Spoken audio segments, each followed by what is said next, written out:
They always behave. They must. Each passing moment, enslaved by physical phenomena that we may never fully understand, atoms remain enslaved. They have no choice but to behave.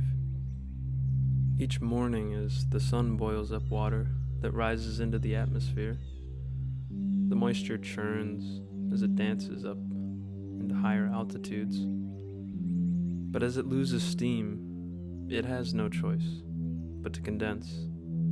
Thus, the cloud is born. Rocks carved by water over centuries. The calcium of concrete columns supporting the pressures of humanity. They have no choice.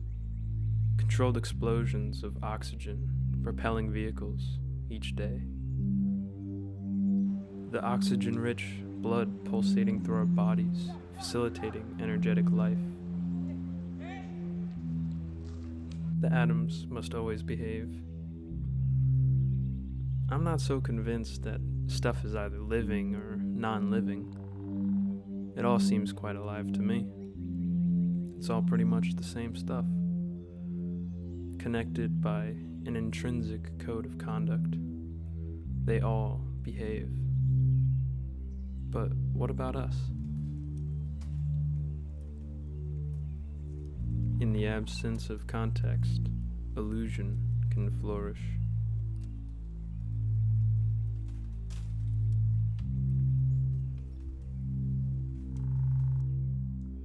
I was 9, maybe 10 years old. A large rock stood about eye level with me. I lost myself in the grains and the lichens. It's probably just been sitting here for ages, and in that moment, it occurred to me. I could have been born at any instant in time. Could have been born anywhere, as anyone. It was right then that my perspective started to shift. I started to see the context. Growing up in affluent white suburbia was not the best recipe for genuine human appreciation. So much had already been taken for granted. Take clothes, for example. Most other kids went through clothes so quickly, at least compared to me. This illusion that image held power. I fell for it, but balling on a budget, I started shopping at Marshall's. Prices were reasonable and I thought it was all overstock. But once it occurred to me that it was just another fast fashion factory, I was quickly turned off by it. I returned to my old ways. Not giving a damn about fashion. I just wore what was comfy. But I had all this new clothes. As a result, my wardrobe has hardly changed since I was 16. There's no need to, so long as my clothes kept me warm and comfortable. I participated in fast fashion, but I didn't let it win. I'll continue getting more life out of them. I've been wearing the same clothes for a decade, but this is my choice. Others around the world may need to behave the same out of necessity. I am not saying that we must forfeit the freedom to choose. I'm saying there is substantial power in the freedom of choice, decisions which we should make wisely. Nearing the end of high school, I was in search of a deeper context, a different kind of richness. I ended up in Philadelphia. There was a series of dominoes that just started falling. I stopped caring if I didn't see the value. And I started to understand the relationship between value and behavior.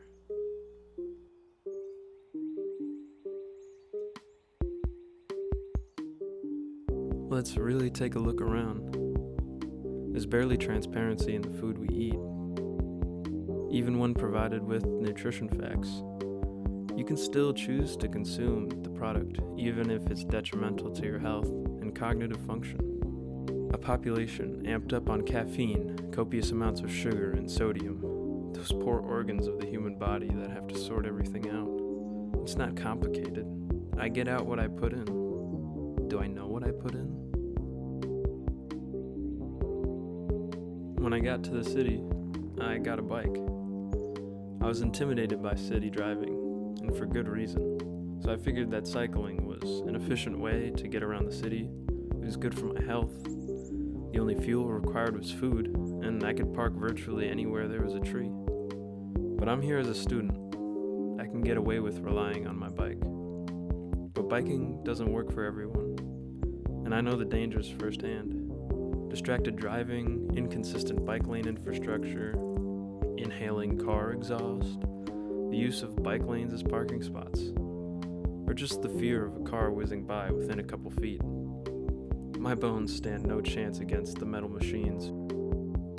As cars have exploded as the primary form of transit in this country, as did the infrastructure supporting it. And today, cars reign dominant over our society. Does it need to be like this? How does it morph our culture? Secluded in our little vessels, tune out the world and tune into your content. I wonder, would traffic feel the same on foot or on pedal? Yes or no? I'm unsure of exactly how many of these plastics I can account for, but I'm sure it's far more than this. To think of how many times I haven't rinsed the plastics or separated them by their plastic type, just told myself I was doing my part with a single careless toss. It doesn't feel good, but I know it's the truth. What's worse is that recycling itself is more of a mirage to justified continued plastic production. We lack the capacity to properly recycle. I feel the guilt every time I pretend I'm recycling. But just how much control do I have? As an individual, not much. But hopefully we can change this. For now, I toss into the recycling. And while the consequences of my actions may not exist in my immediate awareness, the plastics journey continues.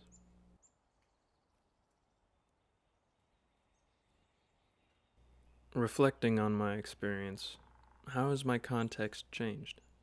Well, I acknowledge my privilege, my opportunity to pursue education, and the idealisms that I draw from my experiences. My thoughts of, oh, well, why can't things just be like this or like that? My motivation is pure. I want to leave the world a better place, and I know I'm not alone in seeking this. But how can we be sure that our ideas are the best way to go? I have no answer, but I know it starts by truly listening, and that's at least a step towards community. The difficulty in connecting is experience lost in translation. Our experiences are quite relative. You and I both define our own maximums and minimums. They probably differ. They depend heavily on one's values, and values are immensely powerful. Some evaluate what really matters to them. Others may have values impressed upon them. Which should we strive for? The onset of the digital world is a universe in its own right. It influences our experience. Are digital experiences and physical interpersonal experiences synonymous? Yes or no? Certainly not. But do we treat them as such? My life began in 2000, and I find that to be quite a unique starting point. Reflecting on the accelerating pace of change throughout my life, I feel sometimes that my generation may have difficulty truly appreciating the immensity of the technological progress we have been born into. The culmination of human effort over centuries, inherited where the extent of our atomic manipulations approaches a near God-tier status. But what values motivated the technological progression of humanity? Prosperity or power? I think the answer is pretty clear. Humanity continues to take, with no sense of moderation, no fear of consequences, and no signs of slowing. But combined with the sheer magnitude of humanity's technological power, it's frightening. It's existential. But what can we do?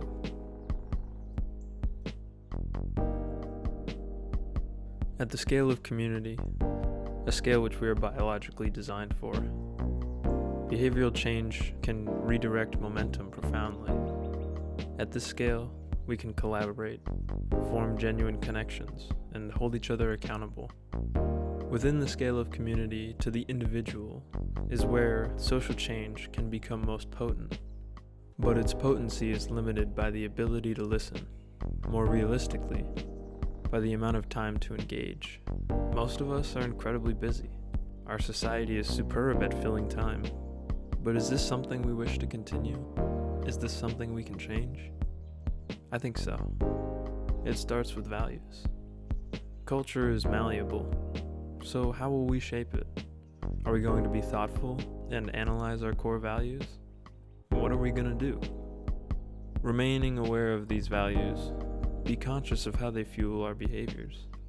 Be conscious of the compulsiveness of behaviors or habits.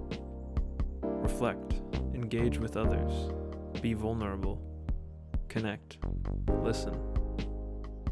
What is it worth to you? I still have much to learn. Not everything I say in this film is necessarily correct or the best way. That I'm constantly reevaluating. I'm figuring it out. I could always be wrong. Maybe you disagree with me.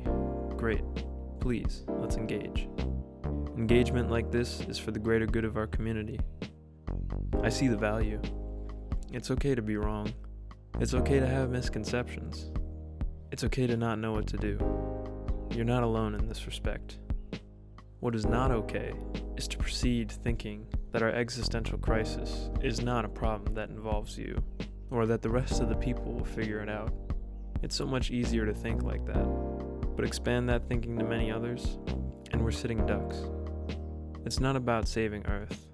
In fact, Earth doesn't give a damn whether or not we're here.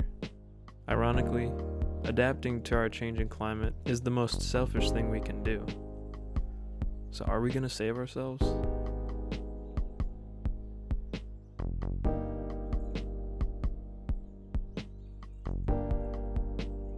How will we behave?